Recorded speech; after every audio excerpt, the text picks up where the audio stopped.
Boa noite, professor Victor. Fala, Sheffield. Tudo Tudo bom? bem? Tudo bem. Maravilha. Grande prazer ter aqui, senhor, para esta aula. Prazer é meu, prazer é meu. Bacana. A gente está com um número bom aqui até de pessoas, porque acabou sendo num dia que o pessoal não tá acostumado, né? E no horário também. Mas deu uma galera aqui do clube, assim, que tá acompanhando, Ótimo, perfeito. tá? E, pessoal, uma breve introdução aqui do professor Victor Victorelli. Deixa eu compartilhar minha tela rapidinho. Ele é professor de lógica, tá? Ele tem esse perfil no Instagram aqui muito bom, qualidade altíssima do material dele. Vocês podem ver aqui que é tudo bem bacana, bem bonito. Ele tem também uma academia de lógica, bastante alunos já, então com certeza vale a pena dar uma conferida. E também o canal no YouTube. Também tem uma qualidade alta, ó. Vocês podem ver que eu já vi vários vídeos, inclusive, tá? E então. É uma honra ter o professor Victor aqui e eu vou me mutar agora e a aula hoje é com o professor. Então, pode compartilhar. É contigo, Victor. Perfeito. Tá bom? Tá bom. Maravilha.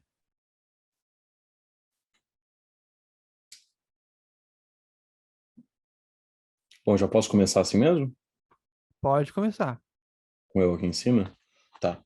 Bom, a princípio eu não tenho pretensão, pessoal, de compartilhar a tela. Quero que seja uma aula um pouco mais natural, certo? O fluxo dela.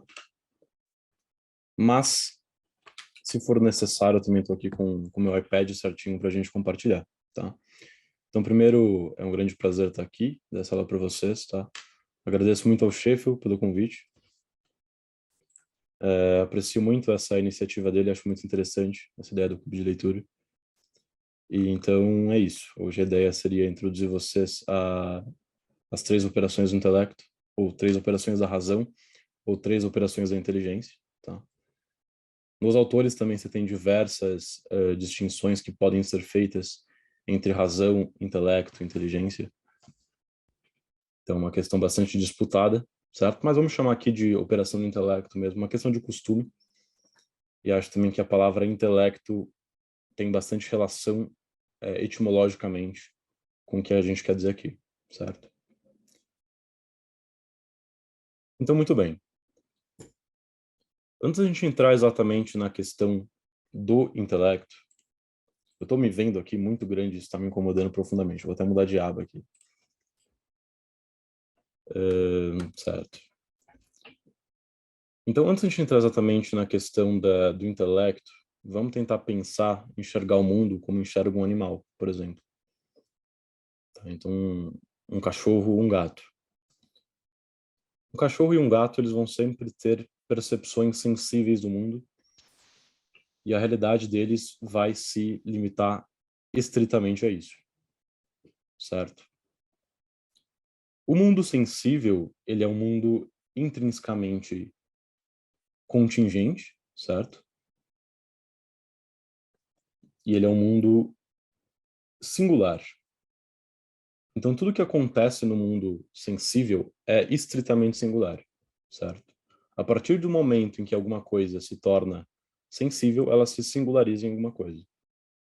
Então, se a gente for falar, por exemplo, do conceito de unicórnio, note que o conceito de unicórnio ele é uma coisa genérica, é uma coisa geral, certo?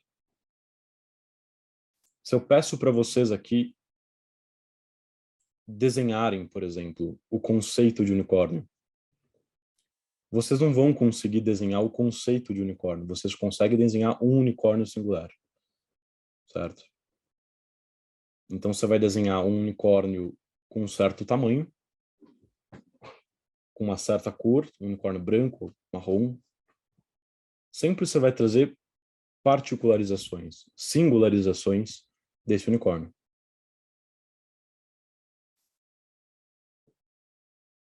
Um exercício muito interessante, que a irmã Maria José, inclusive, passa no Trivium para a gente fazer, é o seguinte, ela fala o seguinte, tente imaginar, ou melhor, tente desenhar um animal. Né? Você não consegue nunca desenhar um animal, você consegue desenhar, por exemplo, um cavalo especificamente, que é um tipo de animal, ou um ser humano, certo? Não sei se vocês já chegaram a ver a árvore de Porfírio, mas a árvore de Porfírio é basicamente... bom, eu vou tentar compartilhar a tela aqui com vocês, mas enquanto eu estou abrindo aqui, não necessariamente vai ser a coisa mais rápida do mundo abrir, mas basicamente a árvore de Porfírio seria um desenho, um diagrama, onde você tem os conceitos mais genéricos em cima, ou conceitos superiores, e os conceitos inferiores embaixo, os conceitos menos genéricos ou mais específicos. A gente estudou, professor. Quem tava prestando atenção tá ligado. Perfeito, ótimo. Então vocês sabem bem como que é o desenho, certo? Quanto mais acima está o conceito na árvore de Porfírio, mais genérico é esse conceito, certo? E quanto mais genérico é esse conceito, mais difícil é você tentar pensá-lo com vivacidade, com detalhes, certo? Com vividez. Mas a ideia é que a árvore de Porfírio, tudo que está na árvore de Porfírio já é geral e, portanto, já é irrepresentável, certo? Não tem como você representar, não tem como você desenhar uma coisa que é geral, tá? Então, voltando mais uma vez ao mundo dos animais. Tudo que um animal vê é singular, é contingente, é perfeitamente singular e contingente. O ser humano, a partir do momento em que ele tem intelecto, certo? Etimologicamente, intelecto significa intus lectus, então leitura interior, nós conseguimos acessar uma realidade inacessível para esses animais brutos, certo?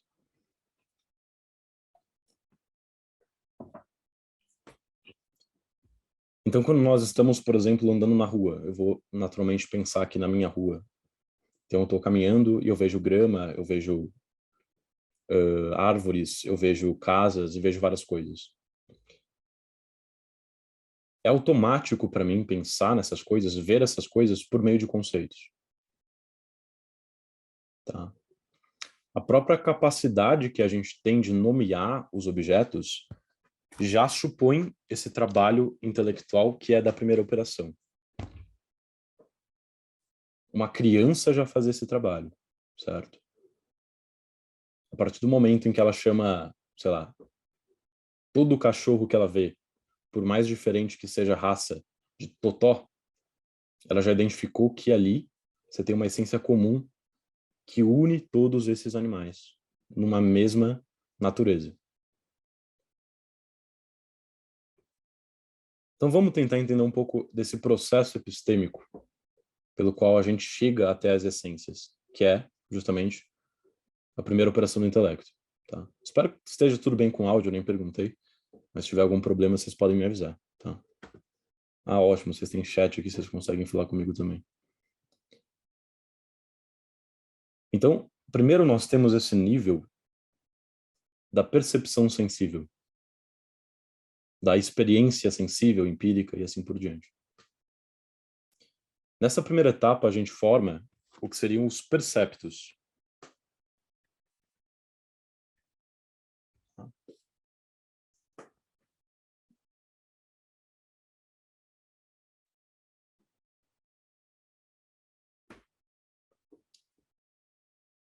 Esses perceptos são justamente a imagem desses objetos que a gente vê, que a gente percebe pelos 5 sentidos, tá? Então, seja olfato, audição, visão, tanto faz. Esse é o percepto. Mas, a partir do momento em que, por exemplo, isso até uma criança é capaz de fazer, e um animal também. Eu estou olhando para esse copo nesse momento. Eu paro de olhar para esse copo, eu consigo visualizar internamente a imagem daquele copo dentro de mim, certo? Eu só consigo fazer isso porque eu tenho uma coisa chamada sentidos internos. Mais especificamente aqui a imaginação, tá? Provavelmente vocês também devem ter visto isso, ou se não viram, verão. Tá? Então eu consigo recriar aquele percepto que eu tive na minha mente, e essa recriação que eu fiz mental, eu vou chamar de fantasma, ou de imagem, ou de representação. Isso, como eu disse, até animais conseguem fazer, certo? Animais também têm memória, então eles conseguem recordar, né, imagens sensíveis que eles viram anteriormente. Até tá num nível perfeitamente comum com os animais.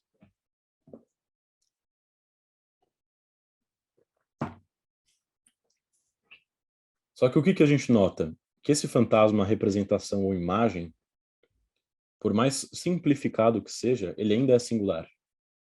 Ele ainda tem certos detalhes. Você lembra, você imagina aquele copo da cor azul. Mas, veja, o conceito de copo não exige que os copos sejam azuis. Então, não estou pensando ainda num conceito, numa coisa geral. Ainda estou pensando num conceito particularizado num ente singular. Neste copo especificamente, que tem seus acidentes, suas características individuais e assim por diante.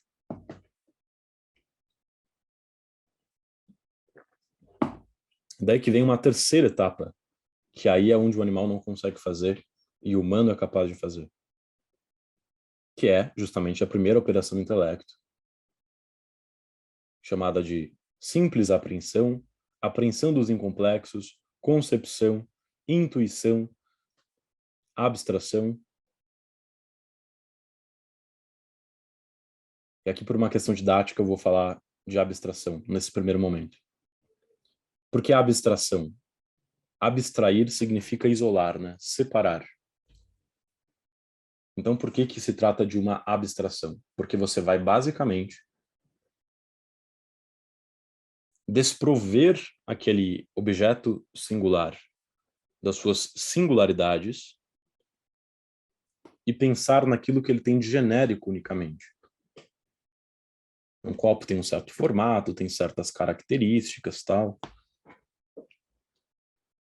Não necessariamente você vai fazer esse processo conscientemente, mas é isso que você faz em instantes. E feito isso, você vai conseguir, a partir de agora, qualquer copo que você vê, chamar pelo mesmo nome, copo. Note que a capacidade que você tem de chamar coisas que singularmente são muito diferentes, vamos pegar aqui de exemplo, esta caneta e esta caneta são coisas assim fundamentalmente diferentes. Essa aqui é branca, completamente branca, tem um formato específico. Essa aqui é transparente, aqui é azul, aqui é verde. Assim, são coisas assim, se a gente for se reduzir ao aspecto sensível, ela só tem uma figura parecida. Mas note que um lápis também tem uma figura extremamente parecida, e vocês chamam de lápis e não de caneta.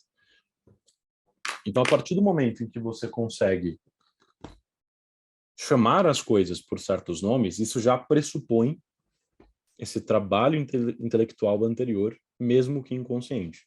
Mesmo que você tenha feito de uma velocidade que você nem percebeu. Aliás, muitas vezes, como é o caso do copo, por exemplo, se eu te pedir para você me contar qual que é a essência do copo, a maioria das pessoas aqui não vai saber dizer. E eu também não saberia dizer, certo? Então, também capacidade de verbalização, de elaboração discursiva não tem nada a ver com capacidade intuitiva, abstrativa e assim por diante.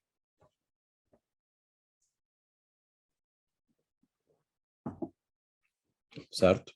Então, é nessa etapa onde nós, veja que na primeira e na segunda etapa ainda era sensível, sentidos externos, percepto, sentidos externos, fantasmas. Isso aqui não é operação intelectual, isso aqui é operação sensível, digamos assim. Então, a primeira etapa da operação intelectual consiste nisso, em você acessar as essências dos objetos. E por meio dessas essências, você conseguir nomeá-los, tá? Aí que entra a questão do intelectus, né? Do intus lectus, certo? Você vê a coisa por dentro.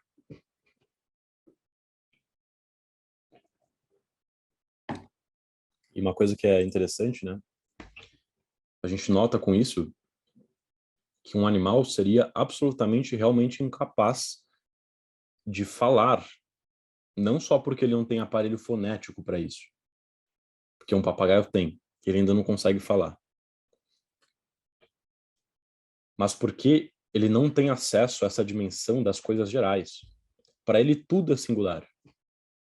Então imagine, é como se um cachorro, se de alguma forma a gente conseguisse criar num laboratório um cachorro que tem aparelho fonético para conseguir falar, é como se ele fosse chamar cada uma das coisas do mundo sensível por um nome singular, ou seja, um substantivo próprio, certo? Então, Victor Vinícius Sheffield, o Victor Santos, que está aqui com a gente, o Afonso Vinícius, o Marcos. Mas ele não conseguiria chamar isso aí de humano, ele chamaria cada um por um nome. Porque tudo é singular para ele. Aí ele daria um nome para essa caneta, ele chamaria, sei lá, Alfredo, e essa aqui de Neto. Certo? Por quê? Porque ele não consegue acessar essa realidade inteligível.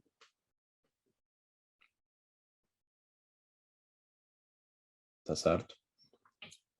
Então a gente nota que a partir do momento em que existe o uso do substantivo comuns, e não apenas os próprios, há já a primeira operação do intelecto.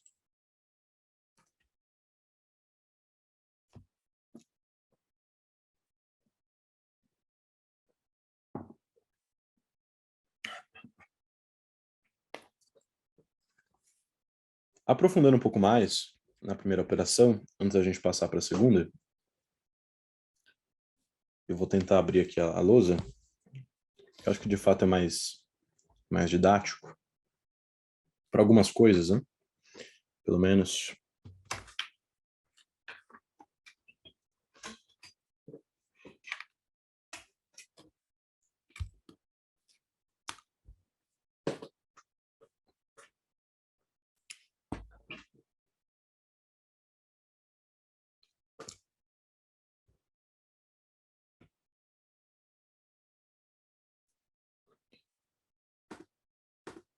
Certo. Deixa eu ler os comentários de vocês.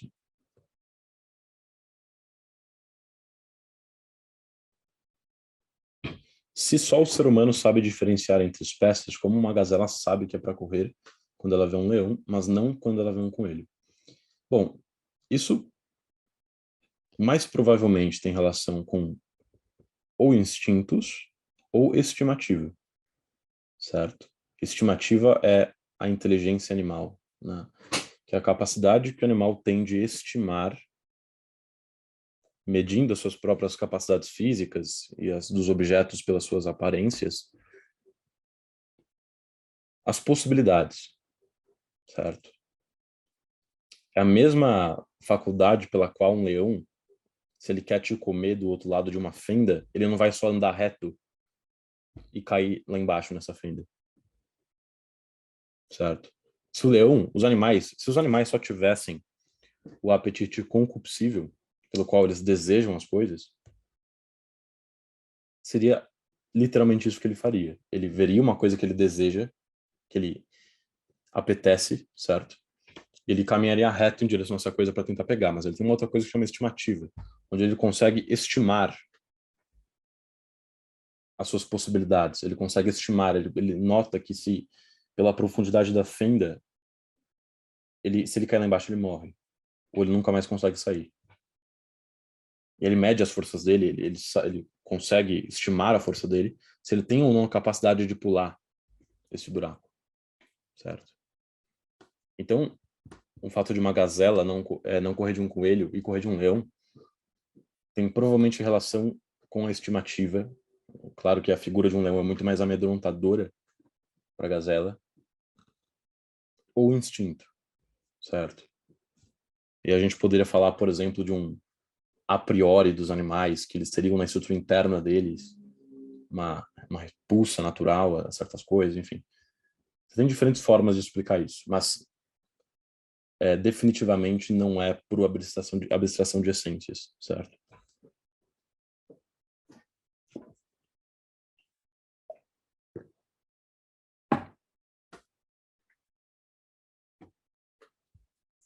Não tem nada a ver com abstração, habilidade de estimar, tá?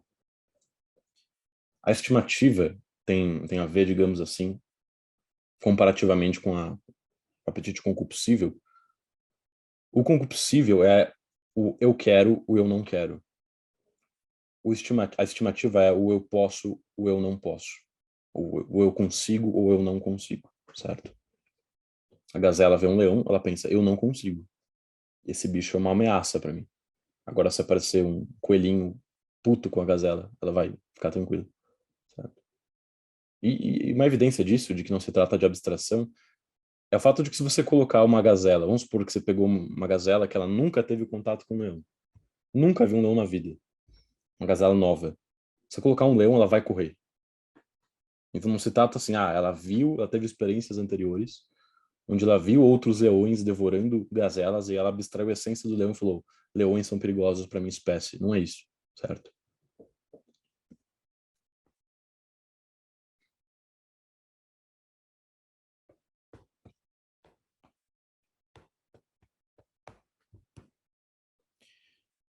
Mas existem também, por exemplo, na inteligência artificial, maneiras de você reconhecer, digamos, a natureza de um objeto por fora, pelos seus fenômenos ou pelos seus acidentes, em linguagem aristotélica. É isso que uma inteligência artificial consegue fazer muito melhor do que nós, por exemplo. Tá? Se você mostrar uma foto de uma caneta, ela provavelmente vai conseguir reconhecer uma caneta. Mas ela vai fazer isso pelos seus acidentes, somente. Mas há de se notar que,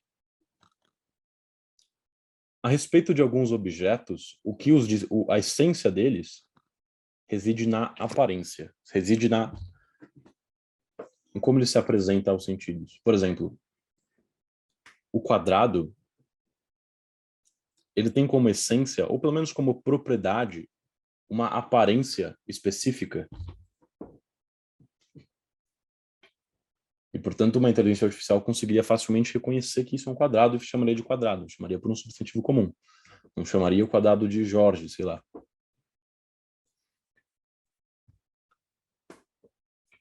Agora, se trata de coisas mais sutis, cuja essência reside não em algo que está fora, mas em algo que está dentro, no sentido de essência mesmo, tá? Que não é visível pelos sentidos, por exemplo, a própria racionalidade, ela não conseguiria distinguir, certo?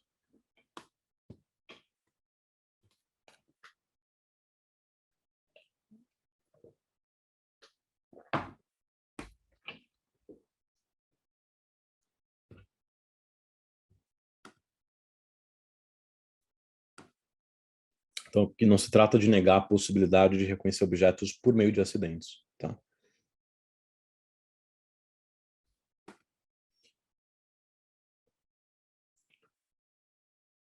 Ainda sobre a primeira operação, para finalizar essa questão, a gente pode falar da distinção, que existem dois tipos de apreensões, né?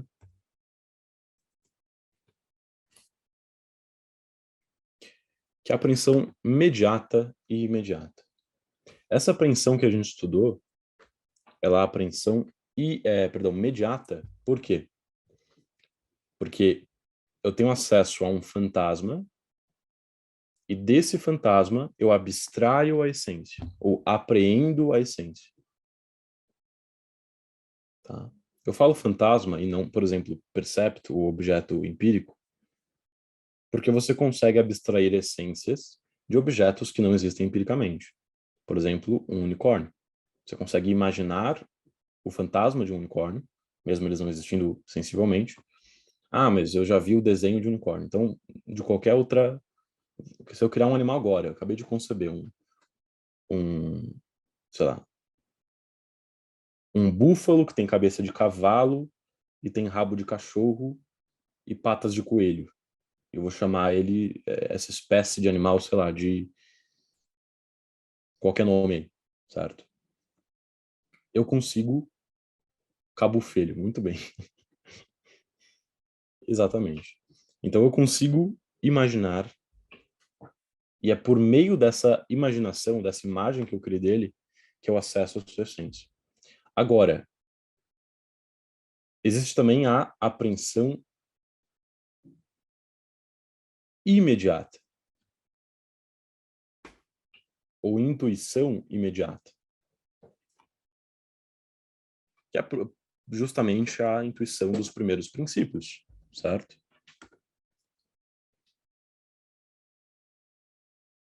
Então, de que o ser é, essa é uma verdade autoevidente. Claro que aqui eu formulei o ser é numa proposição, certo? Mas eu capto essa realidade intuitivamente e elaboro ela proposicionalmente. É que nem, sei lá, se eu ver uma massa verde e eu capto a essência massa verde, mas eu falo, esta maçã é verde, certo?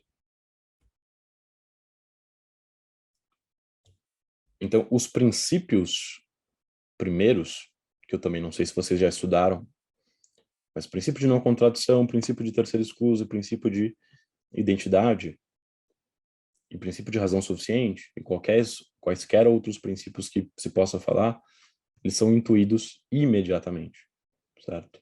Não exige que eu tenha um fantasma diante de mim, a partir do qual eu abstraio a essência, certo? É só o pensamento com ele próprio, ele já consegue intuir imediatamente os primeiros princípios. Mas,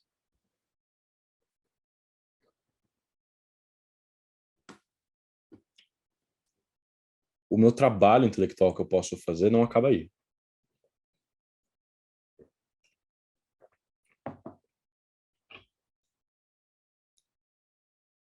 Meu trabalho intelectual não se reduz meramente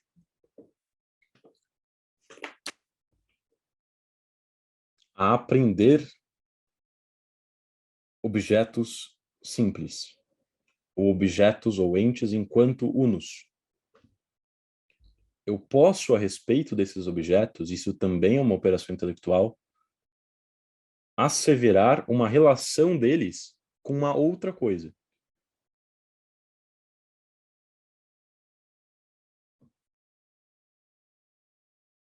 Então, eu posso, olhando para esse copo e falar, este copo é azul. E posso dizer, este copo não é vermelho.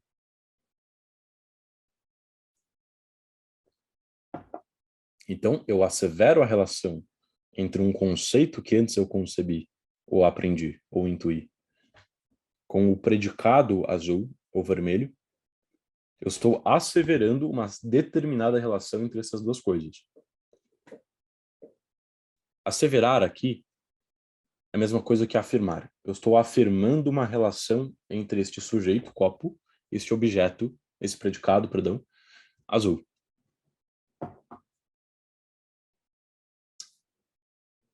Agora, a gente usa o termo asseverar geralmente para evitar essa homonímia de afirmar como oposto de negar, né?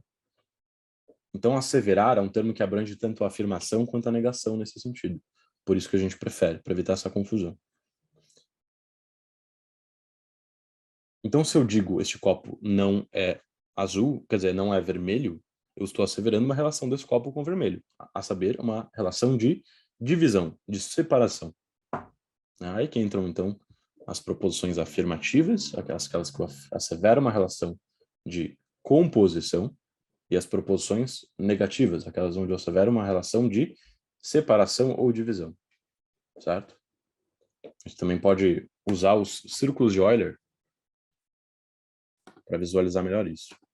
Bom, deixa eu tentar compartilhar a tela aqui. Não estava querendo parar a aula para fazer isso, para não perder o fluxo, mas vamos lá, rapidinho.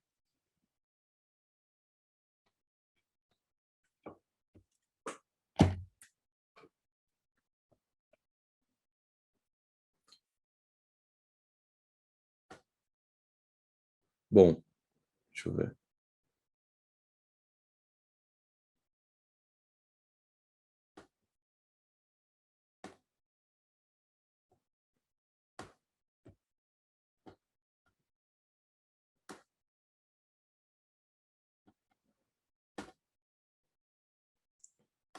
Inclusive, esse aplicativo aqui que eu estou usando, o próprio Schaeffel que me indicou. Bom, o que vocês estão vendo? Dá pra ver a lousa. Acho Dá que para bem ver a lousa? certinho. Aham. E só para fazer um teste aqui, ó. Se eu faço isso aqui, a lousa sai? Não, continua a lousa. Tá. Tá mexendo aqui, né? Normal. Aham, tudo certo. Perfeito.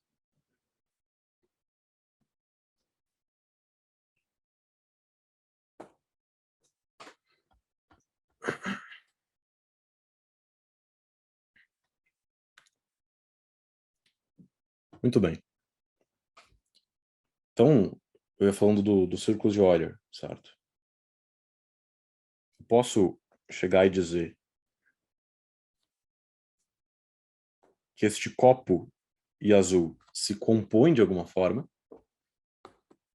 Acho que eu consigo fazer um círculo melhorzinho se eu manter o caneta parada, né?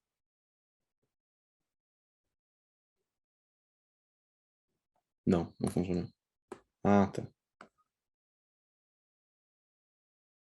Pronto.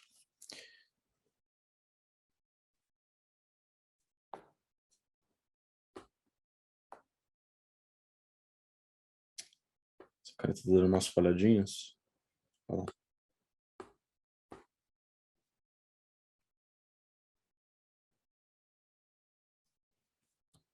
Então, entre um sujeito e um predicado, eu posso afirmar asseverar, né? Uma relação de composição. E aí eu peço que vocês não reparem minha letra, ela é feia mesmo.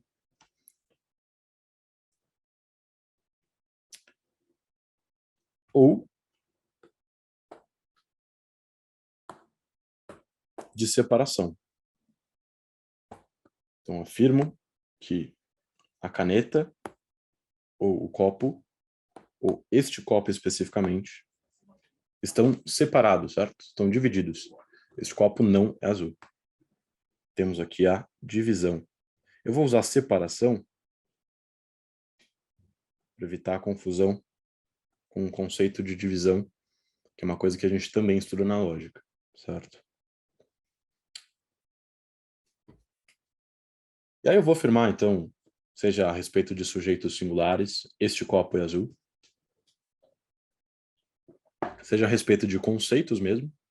Então, sei lá, o copo é um objeto para beber líquidos.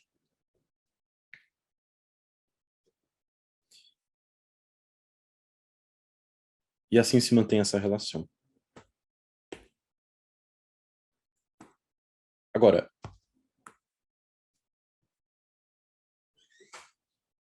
sempre vai existir uma cópula que vai relacionar esses dois objetos, certo? Eu acho que isso vocês já viram também. Cópula é. Só que essa relação que é asseverada a respeito desse sujeito e este objeto podem ser várias.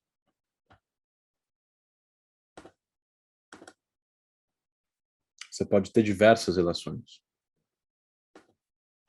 E aí entra o estudo dos predicáveis, que é o estudo de Aristóteles a respeito das maneiras diferentes pelas quais você pode predicar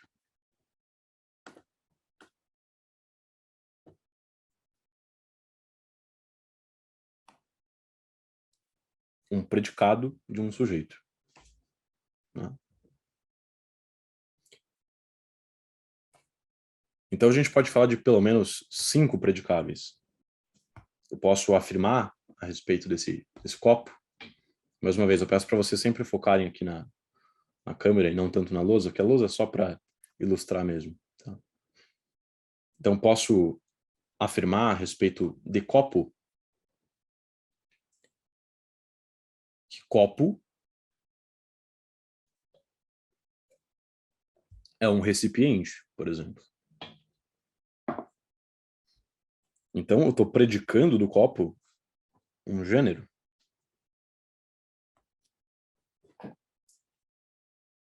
vocês sabem o que é. Esse é um dos predicáveis. Mas eu posso predicar também uma espécie. Eu posso dizer, isto aqui é um copo. Este objeto é um copo.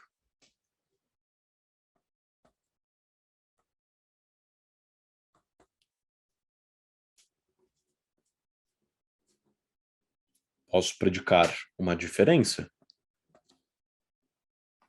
Uma diferença específica.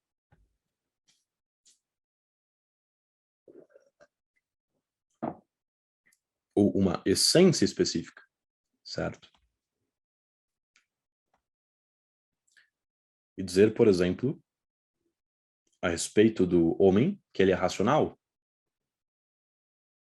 A respeito do animal, que ele é sensível.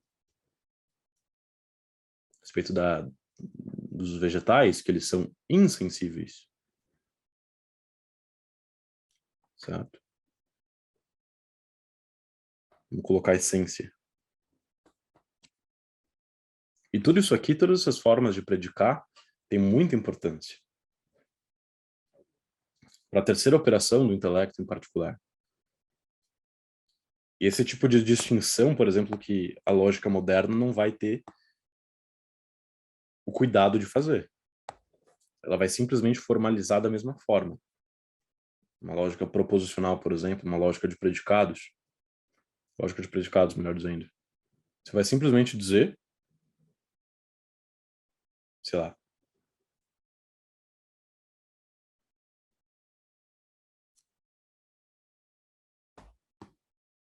que S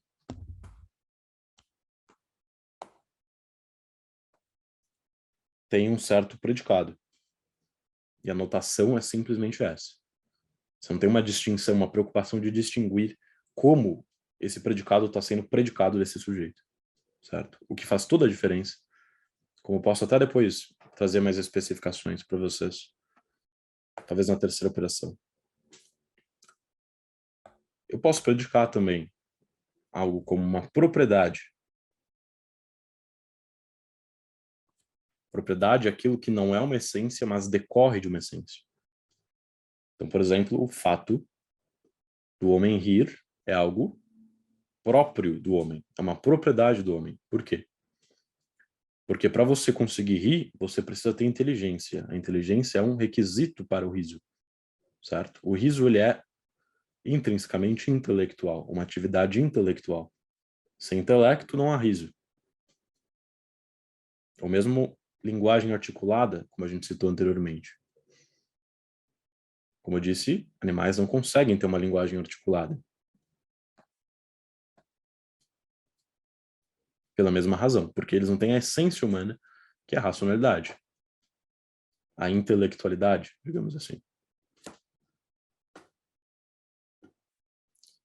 E, por fim, o acidente. Que é aquilo que eu predico de forma absolutamente contingente de um objeto. Aquela característica que não é exclusiva nem individualmente desse objeto, então não é exclusivo deste copo ser azul, certo? Existem outros entes que são azuis, não há uma exclusividade individual, portanto. Não é uma exclusividade específica, porque existem coisas de outras espécies que também são azuis, como, sei lá, flores, não são da mesma espécie que o copo, evidentemente.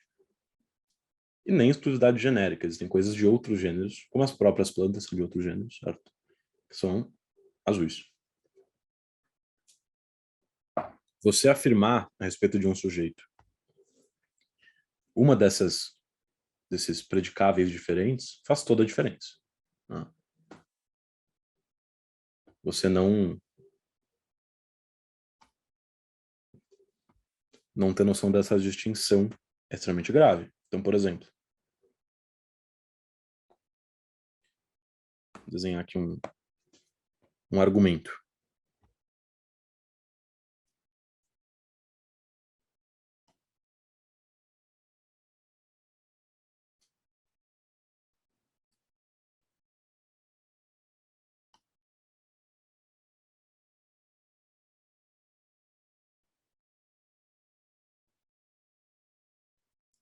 Se eu digo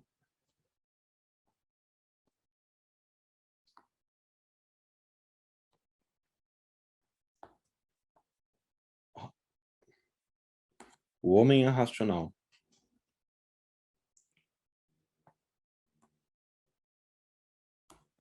Sócrates é racional, e concluo, logo, Sócrates é homem, eu tenho um argumento perfeitamente válido, correto. As premissas implicam nessa conclusão. E ela tem uma estrutura particular, essa proposição, tá? Esse argumento. Então vamos usar aqui umas cores, para onde os termos repetem, tá? Vamos usar aqui o vermelho.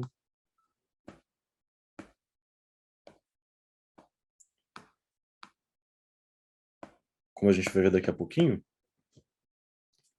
é a estrutura de um argumento que diz respeito à sua validade ou não.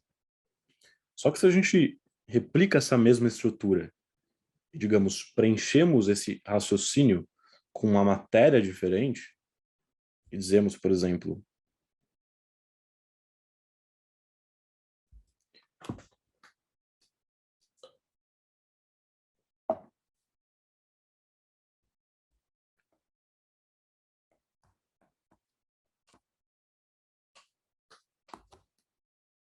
vou colocar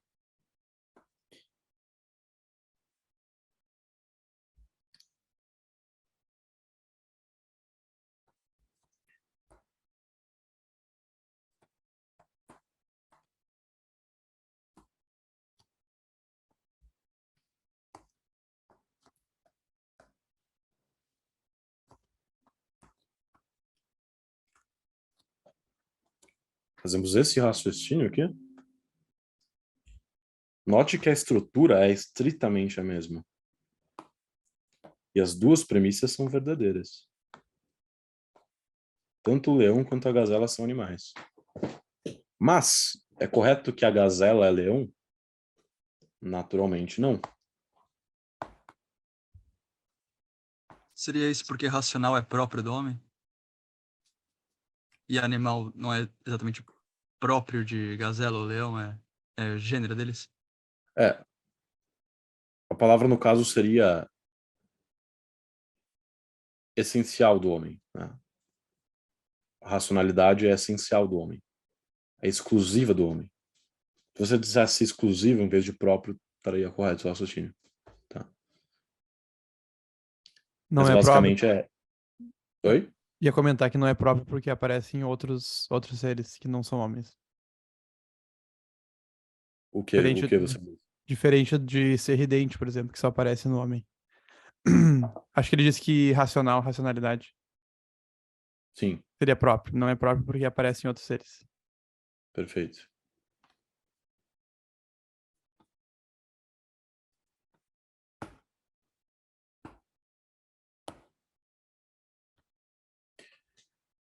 Então, note aqui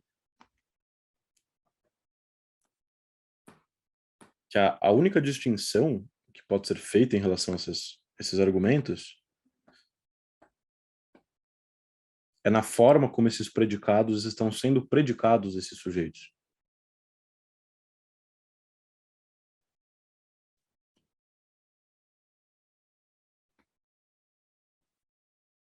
O animal, ele é predicado como gênero aqui nesse segundo argumento. E assim, naturalmente, você não pode concluir que a gazela, por ser animal, é leão, porque ser animal não é exclusivo do leão. Certo? Então essa é a importância, esse é um exemplo, né, da importância dessa distinção da forma como você está predicando. Recentemente aconteceu alguma coisa, algum nuggets que eu fiz, né, algum desses shorts, reels, onde eu falo alguma coisa, acho que foi quando eu falei que matar mulher não é feminicídio, certo? E ali, esse não é feminicídio, um sujeito respondeu assim, não, mas em alguns casos, matar a mulher é feminicídio. Logo, quando você afirma que matar mulher não é feminicídio, você está dizendo que em nenhum caso matar mulher pode ser feminicídio. Logo, a sua fala está errada, porque, né, existem certos casos em que efetivamente é. E aí eu expliquei para o sujeito, naturalmente. Ele veio com todo aquele tom de superioridade, me corrigindo. Eu expliquei, não, mas eu estou dizendo que matar mulher não é feminicídio, no sentido de que de que, no caso, matar mulher não se predica de feminicídio essencialmente. Mas acidentalmente.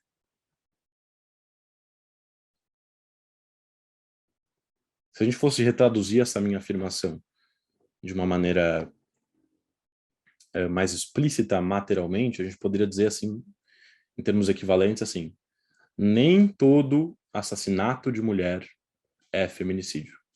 Por quê? Porque o que é essencial no feminicídio seria a motivação de matar uma mulher pelo fato de ela ser mulher e assim por diante. Tá?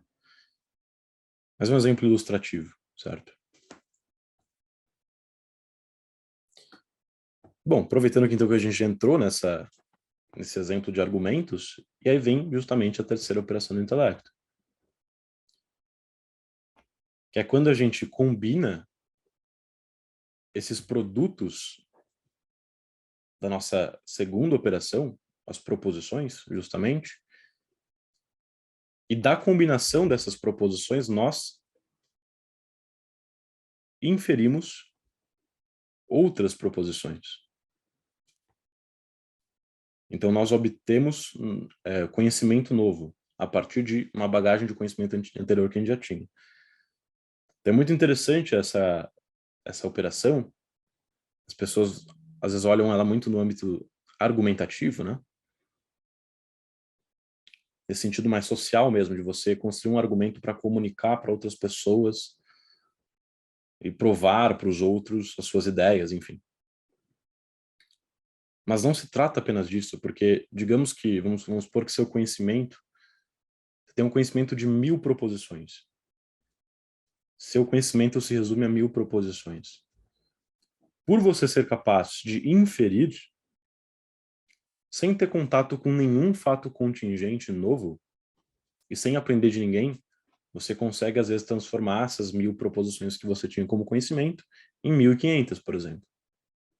Então, você adquire mais conhecimento a partir do conhecimento que você já tem mediante a terceira operação. Isso que é muito interessante nela.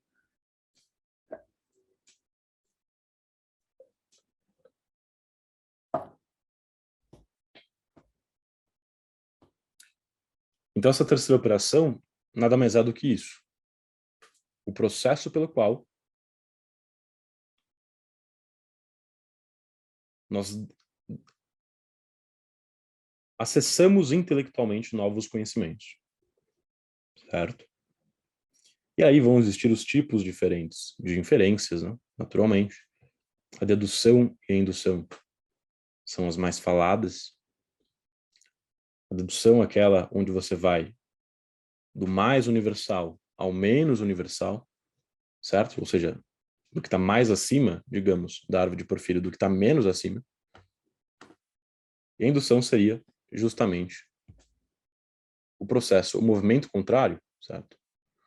O que muda, digamos, é a direção desse movimento.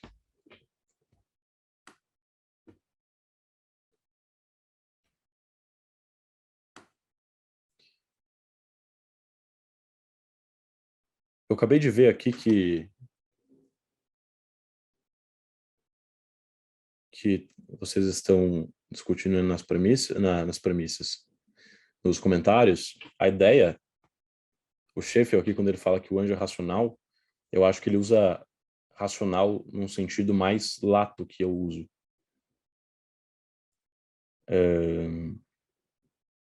Mas a ideia seria que a racionalidade, ela é essencial do homem, especificamente, no sentido da inteligência temporal, certo?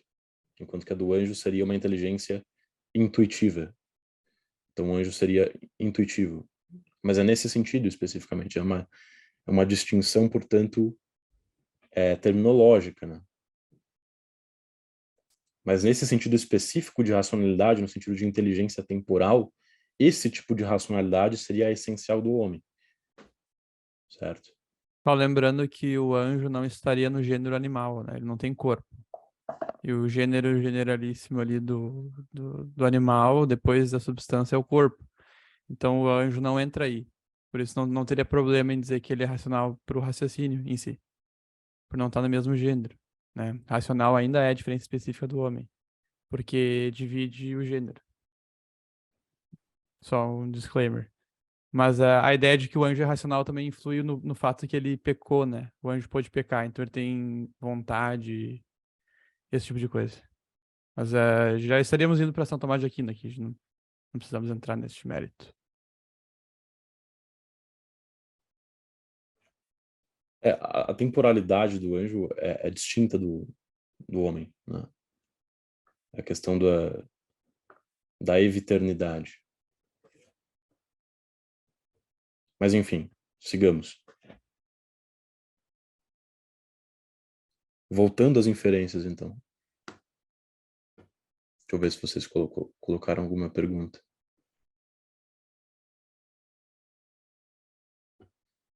Sim, Arthur. Já estaria implícito aí, tá? É o que se costuma chamar a correção pela matéria.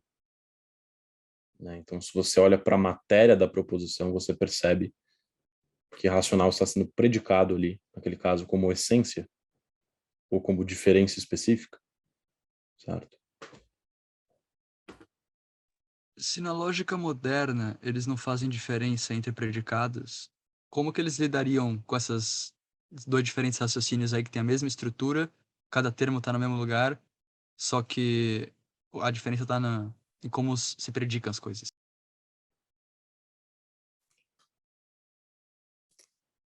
Bom, essa é uma boa pergunta, na verdade. Em relação às lógicas, bom, não sei se vocês têm familiaridade, né, com os tipos de lógicas modernas que existem, mas em relação às lógicas modernas não clássicas, talvez elas tenham alguma forma específica de lidar com isso. Agora, as lógicas modernas clássicas, então a lógica proposicional, a lógica de predicados, eu não tenho notícia de nenhuma forma de lidar com isso especificamente, certo? Então, nesse caso, para você dizer, por exemplo, que aquele raciocínio que a gente fez seria falacioso para eles. Por quê?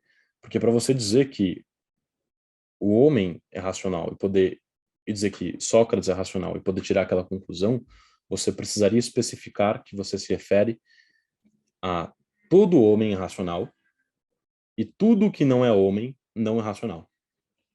Você precisaria construir o argumento dessa forma, digamos assim, certo? Você não consegue dizer simplesmente o homem é racional, tá? Tirar aquela conclusão de forma lícita.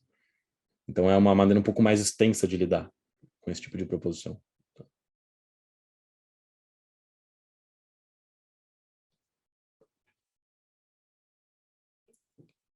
Enfim.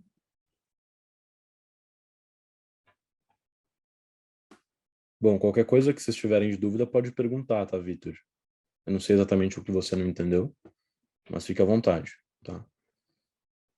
Então nós temos a indução, retomando, que é esse movimento para a direção contrária, onde nós vamos do menos ao mais, do menos universal ao mais universal, onde eu noto que, sei lá,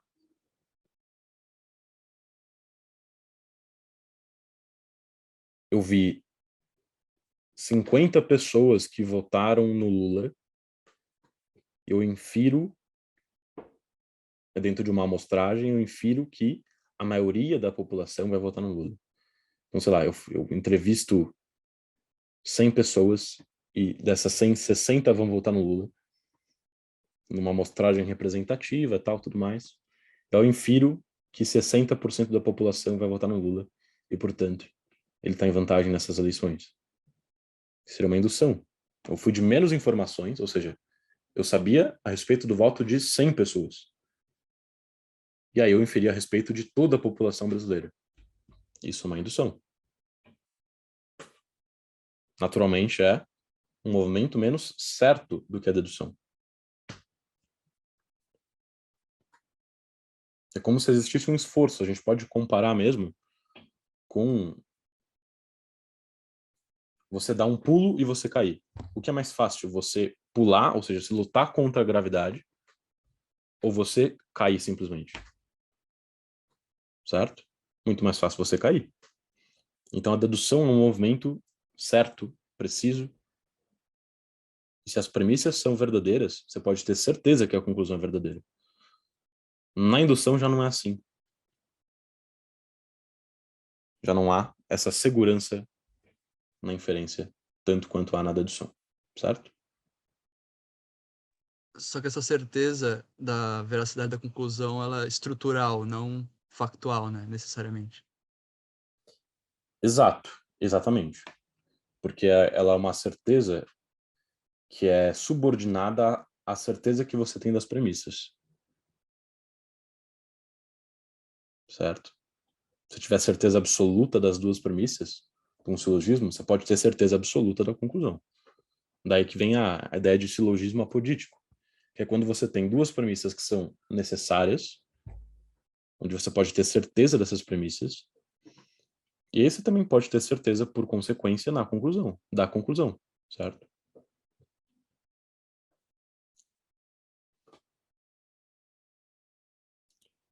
Agora, claro, a indução ela também pode chegar a altos níveis de assertividade. Uma coisa pode ser muito provável, né? Certo? Posso que todo mundo aqui apostaria, sei lá, com qualquer pessoa, que nunca vai cair 2 raios imediatamente seguidos na cabeça dessa pessoa. Sei lá, se eu chegasse em você e falasse assim, vamos apostar 100 mil reais, que quando eu sair da minha casa vai cair 2 raios na minha cabeça. Acho que a maioria, quer dizer, todo mundo apostaria comigo. Por quê? Porque a quantidade de lugares que existem para raios cair, enfim, se torna simplesmente muito improvável que caia 2 vezes no mesmo lugar. Tá? Então, a probabilidade ela também nos traz conhecimentos. Né? O próprio Santo Tomás diz que quando uma coisa é mais provável do que outra, a gente deve assentir nessa mais provável, certo? Mesmo que seja temporariamente, provisoriamente. E às vezes o que nos resta também é a probabilidade. A gente não pode ter certeza de certas coisas. Não está ao nosso alcance ter essa certeza. Então a probabilidade vai nos guiar, desempenhando seu papel perfeitamente bem. Tá?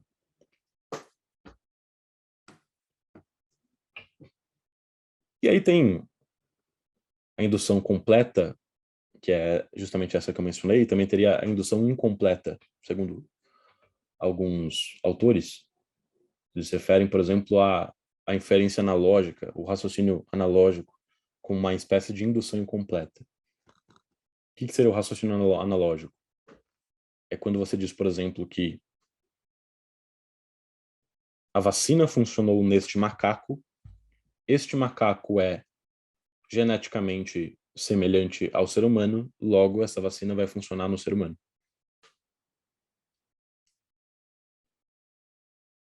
Então, eu predico de um certo sujeito um certo predicado, afirmo a semelhança desse sujeito com outro sujeito, e aí, por fim, concluo que aquele predicado que convém ao primeiro sujeito também vai convir ao segundo. Isso seria o raciocínio analógico. Inferência por analogia. E por que ele é uma espécie de indução também, incompleta? Para alguns autores, pelo menos. Porque é como se você fosse não da parte ao todo, ou do menos universal ao mais universal, lembrando, amostra menos universal, população mais universal, ou amostra, parte, população, todo. Mas você vai dar parte a outra parte. Então, não digo assim, por exemplo, a vacina funcionou no macaco, logo a vacina vai funcionar nos animais, em todos os animais. O que seria uma indução completa. Eu digo, logo ela vai funcionar em outra parte desse todo animais, que é o ser humano. Então, eu fui da parte macaco à parte humano e me mantive nessa relação de mesma altura. Tá? Esse tipo de raciocínio, ele seria menos certo ainda do que as outras induções, né? Menos prováveis. E até alguns autores vão chamar de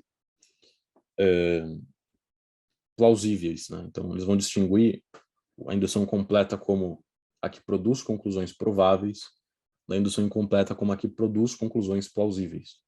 Né? Também uma distinção terminológica, simplesmente, para facilitação. Tá?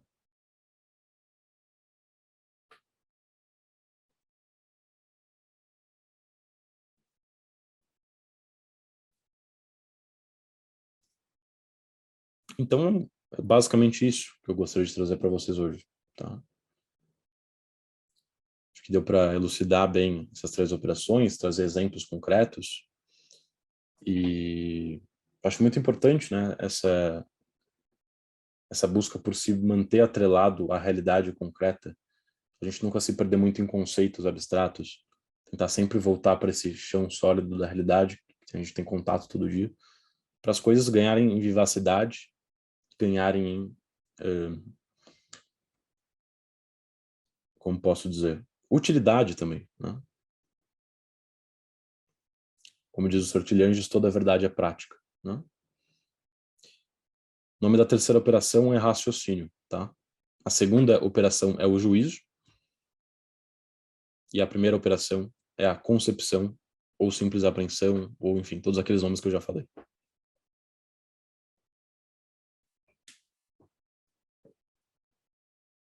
Certo? Então é isso. Se vocês quiserem deixar alguma pergunta aí, fiquem à vontade.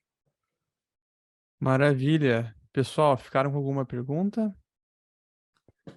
Eu tenho uma dúvida mais relacionada ao final aqui, do último capítulo que a gente leu, e tem a ver também com o final da aula do Victor Elias, que a gente estava falando da dúvida razoável. Para Manda. Aristóteles, o pensamento matemático, eles ainda são opiniões bem fundadas, mesmo sendo baseados em verdades autoevidentes e mesmo raciocínio se seguindo logicamente das premissas. Por que opiniões? Existe esse grau tão alto de certeza e as verdades das premissas ainda são autoevidentes? Como que é a pergunta? Perdão. Qual é a Por que opiniões? página? Tu tem a página aí? De onde está escrito isso? 167. 167. Mas é É, os quatro tipos do é órgano do ou do Aristóteles galho? para todos. Ah, tá. 167.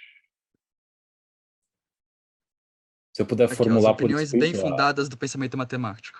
Tá vendo? São opiniões bem fundadas, não chega a ser certeza.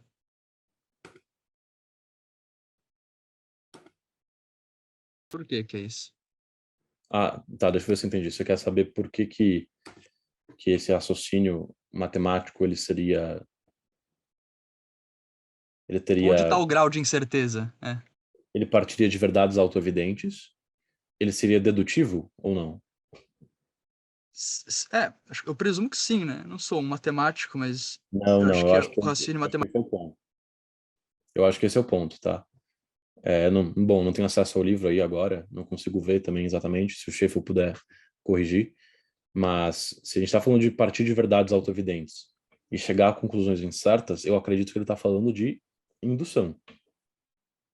Ah, eu acho que ficou fraco o livro mesmo, tá? Porque aqui ele tá dando nome de opinião pra tudo, tá? A opinião como pensamento de uma pessoa. Não tá dando grau de certeza aqui, porque a gente tem algumas verdades, por exemplo, na filosofia que são conhecimento, né? São episteme, são certas. E ele coloca o grau das opiniões da filosofia também dentro de opiniões. Então eu acho que aqui, nesse trechozinho do livro, é a palavra opiniões e que não está se diferindo de conhecimento totalmente. Entendeu?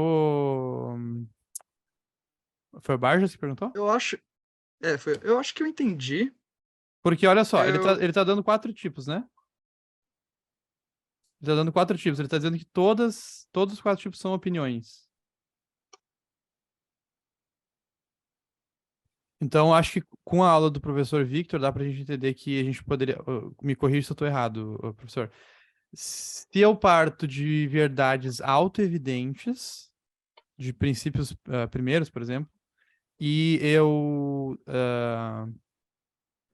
com base neles, raciocínio, descubro uma terceira proposição, um novo conhecimento, isso é conhecimento certo, Então, não se é uma for uma opinião. inferência dedutiva, sim. Se for indutiva, Perfeito. não. Isso. Perfeito. Tá. Aqui no próprio livro está escrito, ó, a distinção aristotélica entre conhecimento e opinião é muito drástica, talvez drástica demais para que aceitemos sem relativizá-la. Aqui já é a página 1 do capítulo 9, né? A página 161. Sim, é drástica mesmo, porque se tu colocar qualquer elemento que não seja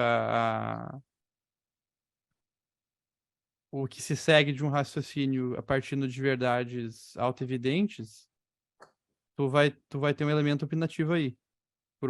Independente de quantas provas tu tiver dele, no caso. Eu acho que isso que ele tá querendo dizer com a palavra drástico, a diferença drástica.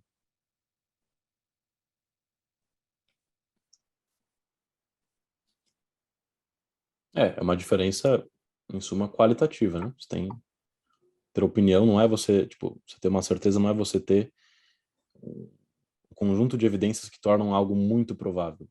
Não é, é uma categoria diferente do estado do espírito em relação à coisa.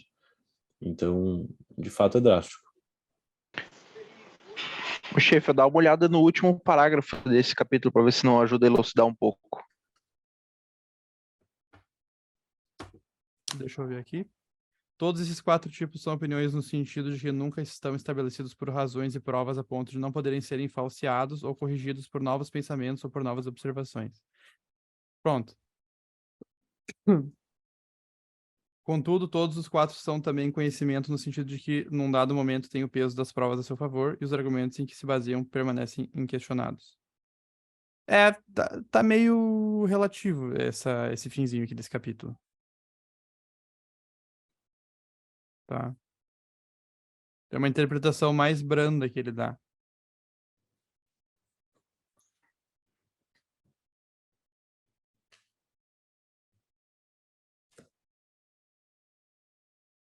Perfeito. Porque esse é um livro introdutório, né? Ele não vai.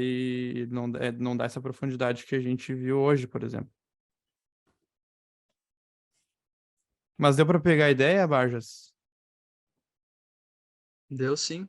Acho que eu entendi. Então, eu não vou tomar esse negócio que o livro falou de pensamento matemático serem meras opiniões como facto, assim. Eu É que pode entendi mais. ser ou pode não ser, né? Como a gente ouviu o professor. Sim, sim, eu não vou tomar nenhum nem outro, eu vou só esperar para aprender mais. Eu vou só partir do pressuposto de que verdades autoevidentes seguidas de um silogismo que tá correto é uma certeza. Se tu pegar um exemplo estatístico, por exemplo, vamos colocar, por exemplo, a estatística dentro da matemática, se a gente puder fazer isso. Por mais que tu recolha provas estatísticas, tu não vai passar esse resultado para um conhecimento do mesmo nível de certeza apodítica. Nunca, independente da quantidade de provas que tu tenha, né? Estatisticamente falando, porque sempre tem, na estatística a gente vê que sempre tem uma margem de erro. E veja que a estatística parte de verdades certas, né? Quer dizer, aí depende um pouco da categoria da certeza que a gente está se referindo, mas aquele exemplo que eu dei de você entrevistar, você entrevistou 100 pessoas. Você tem digamos, a evidência empírica, né, de que as pessoas votariam naquilo. Bom, pelo menos o depoimento delas de que votariam, né? Isso aí. Então, mesmo partindo de uma certeza, se a inferência é indutiva, pronto, você já não pode ter certeza da conclusão. Que no caso a De certa estatística faz forma, exatamente isso, né? Abrangir Exato. para um grupo maior, por exemplo. e corrija-me se eu estiver errado aqui.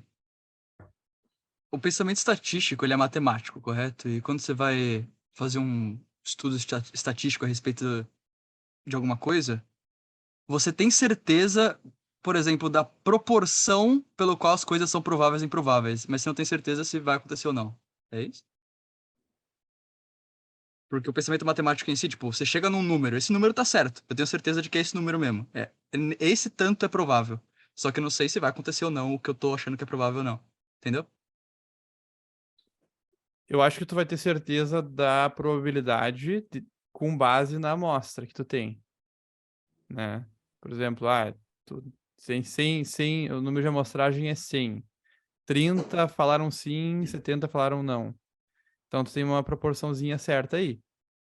Mas o que a estatística vai fazer? Ela vai procurar generalizar isso para o grupo maior. E tu já não vai. Aí tu não vai mais ter certeza. Vai que tu tenha entrevistado 100 pessoas muito específicas do grupo ali e elas deram um enviesamento completamente errado. E eu complementaria que, assim, essa questão da preocupação da amostra ser representativa do todo, né? Então, você ter as mesmas categorias, os mesmos estratos, né? Então, você pega pessoas de baixa renda, pessoas de alta renda, pessoas do Ceará, pessoas de Alagoas, enfim, você tenta fazer uma amostra bem representativa. Não me parece que ainda é certo, no mesmo sentido de que é possível, logicamente, fisicamente, você jogar 10 vezes cara ou coroa e cair cara 10 vezes, certo? Agora, é absolutamente improvável que isso aconteça. Então, assim, digamos, é absolutamente improvável que a proporção entre a amostra e o todo da população seja muito diferente, certo? Mas não me parece uma relação certa, porque, enfim, não é como se essa parte da população condicionasse o todo de maneira determinística. Então, acho que a categoria da certeza ainda não cabe exatamente. E tanto é que sempre existe a margem de erro e tal. Mas é uma probabilidade de alto nível, podemos dizer. Qual melhor for feito o processo. Exato. Tem uns aí que, meu Deus, só para gerar mídia. Estatística. Beleza, obrigado. Bom, então é isso. Se ninguém mais tiver dúvida, encerramos. Maravilha.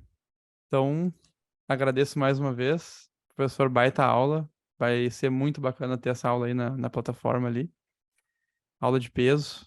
E eu acho que todo mundo curtiu. O pessoal interagiu, mandou perguntas no chat aqui. E muito obrigado. Obrigado pela participação. E espero que a gente Obrigado. possa fazer mais coisas juntos aí pela frente. Com certeza. Grande prazer, tá, da aula. Só fazendo o merchanzinho aqui. Por Quem favor. quiser se aprofundar mais aí em lógica e se interessou por ter esse aprofundamento, Academia de Lógica, a gente, claro, aprofunda muito mais, é um curso voltado a isso, é um curso de 30 horas de lógica. Então tem muito mais coisa que a gente pode ver, né? A lógica é uma ciência que se desenvolveu muito até a Idade Moderna, então tem bastante coisa para estudar. Enfim, fica o meu convite aí para vocês conhecerem mais, tá? O link vai estar lá na minha bio, só acessar. E no mais é isso. Muito obrigado, Sheffield, pelo convite, um prazer, tá? Muito parabéns pelo trabalho também. Obrigado. Prazer é nosso. Eu vou mandar o link da academia no Telegram ali da academia também, do Clube de Leitura Agatha também. O pessoal quiser dar uma olhada. Tá bom? Isso aí. Tchau, Então tchau, tá. pessoal. Boa noite. Valeu, gente. Boa noite. Fique com Falou. Deus. Prazer te conhecer aí, Vitor. Prazer ter uma aula com você. Prazer é meu.